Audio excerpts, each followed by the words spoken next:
ప్రియమైనటువంటి వాళ్ళారా, అందరు బాగున్నారా? అందరు బాగుండాలని హృదయపూర్వకంగా ప్రార్థన చేస్తూ వస్తుంటున్నాం.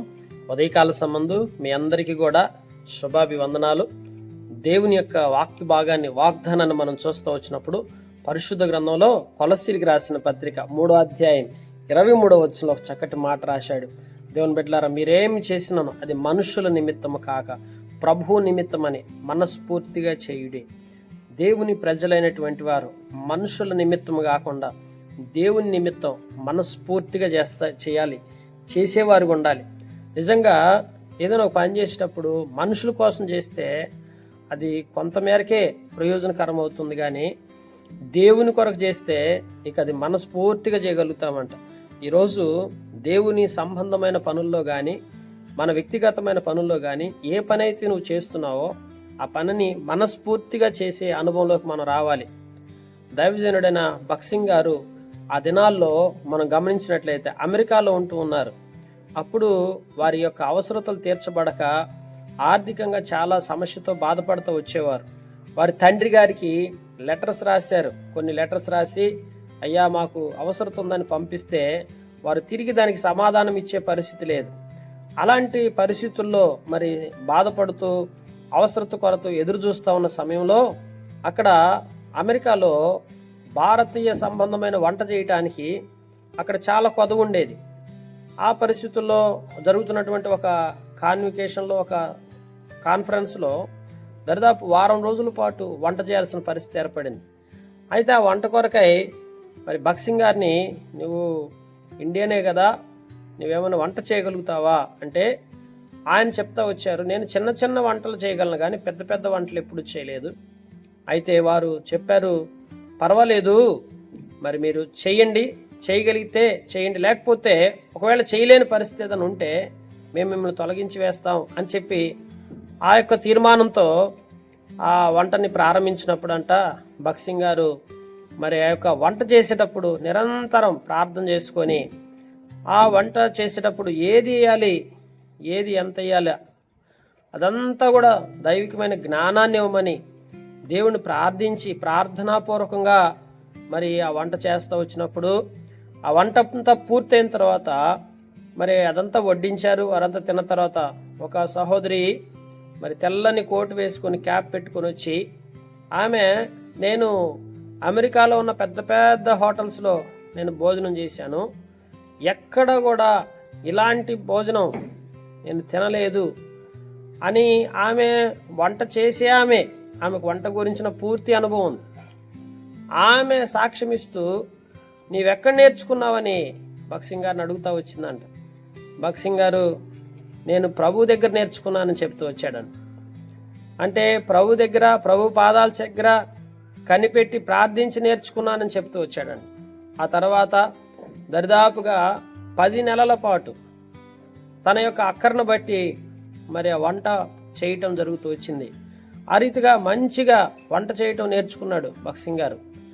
దేవుని బిడ్డలారా, గమనిస్తే ఈరోజు మన జీవితంలో మనము చాలాసార్లు మనం చేసే పనిలో దేవుడు మనకు మంచి నైపుణ్యత ఇస్తాడు.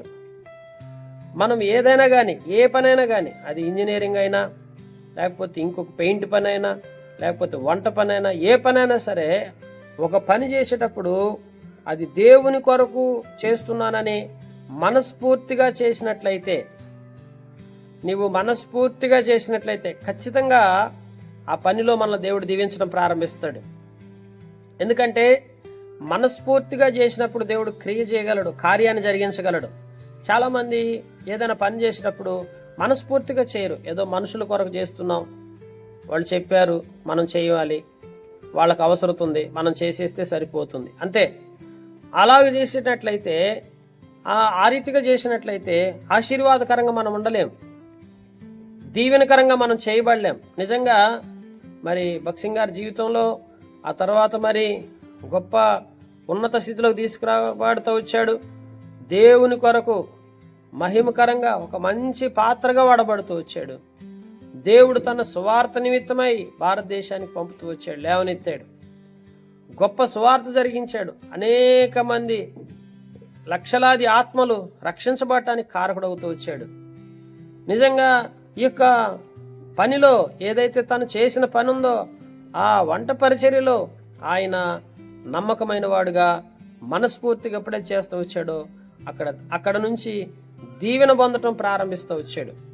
ఈరోజు మన జీవితాల్లో చాలామంది మనస్ఫూర్తిగా పని చేసినప్పుడు మనస్ఫూర్తిగా చేయకపోవటం వల్ల ఆశీర్వాదం లేదు.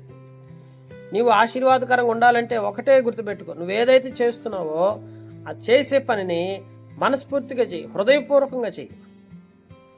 దేవుడు నన్ను చూస్తున్నాడు, దేవునికి నేను లెక్కప్ప చెప్పవలసి ఉన్నది, దేవుడికి నేను నమ్మకస్తునిగా జీవించాలి, కనుక పరలోక రాజ్యంలో ఆ నిత్యత్వంలో నేను ఉండాలి, ఆ నిత్య రాజ్యంలో నేను సంతోషించాలి, ఆ నిత్య రాజ్యంలో నా కొరకు బహుమానాలు ఉన్నాయి, నన్ను దేవుడు దీవించబోతున్నాడని ఎప్పుడైతే హృదయపూర్వకంగా మనస్ఫూర్తిగా ఆ మనుషుల కొరకు కాకుండా దేవుని కొరకు చేసినట్టు చేస్తావో అప్పుడు దేవుడు నిన్ను బహుగా దీవిస్తాడు. ఉదయకాల సంబంధం దేవుడు మనందరినీ బహుగా దీవించునుగాక. ఆ రీతిగా మనస్ఫూర్తిగా దేవుని కొరకు జీవించులాగా దేవుడి మాటలు దీవించి మన గ్రహింపులో తీసుకొచ్చి మనకు సహాయం చేయనుగాక. ప్రార్థన చేసుకుంటాం. పరిశుద్ధుడైన దేవా, ప్రేమ స్వరూపకు తండ్రి, సర్వశక్తిమంతుడైన మా ప్రభువా, ఉదయకాల సంబంధం నీ సన్నిధిలో ప్రార్థిస్తుంటున్నామయ్యా. ఈ లోకంలో మేమే పని చేసినప్పటికీ అయ్యా మరి మనుషుల కొరకు కాకుండా నీ కొరకే చేస్తున్నామని మనఃపూర్వకంగా చేయటానికి మీరు మాకు సహాయం దయచేయండి. దేవా తండ్రి, మనఃపూర్వకంగా చేసేది అది ఎంత కార్యం చేస్తుందో ఈరోజు మాతో మాట్లాడినందుకు స్తోత్రాలు. దేవా నీ దయగల హస్తాలకు అప్పగించుకుంటున్నాం. ఆన్లైన్లో వాక్యం వింటున్న ప్రతి నీ బిడ్డను దీవించండి, ప్రతి ఒక్కరి అవసరతలు మీరు తీర్చండి. మనఃపూర్వకంగా చేసి దీవెనలు పొందే కుటుంబాలకు ఉంచి మీరే మీ నామానికి మహిమ తెచ్చుకొనవలసిందిగా మహిమయు ఘనతయు ప్రభావం మీకు ఆరోపించుకుంటూ యేసుక్రీస్తు ప్రభువారి శ్రేష్టమైన పరిశుద్ధమైన మహోన్నతమైన నామం పేరిట అతి వినయముతో ప్రార్థించి అడిగి పొందుకొని ఉన్నాం తండ్రి, ఆమెన్. మన తండ్రి దేవుని ప్రేమయు కుమారుడైన యేసుక్రీస్తు ప్రభువారి కృపయు పరిశుద్ధాత్మకమైన సహవాసము సదాకాలం మనందరికీ తోడైండి నడిపించునుగాక. ఆమెన్. Praise the lord.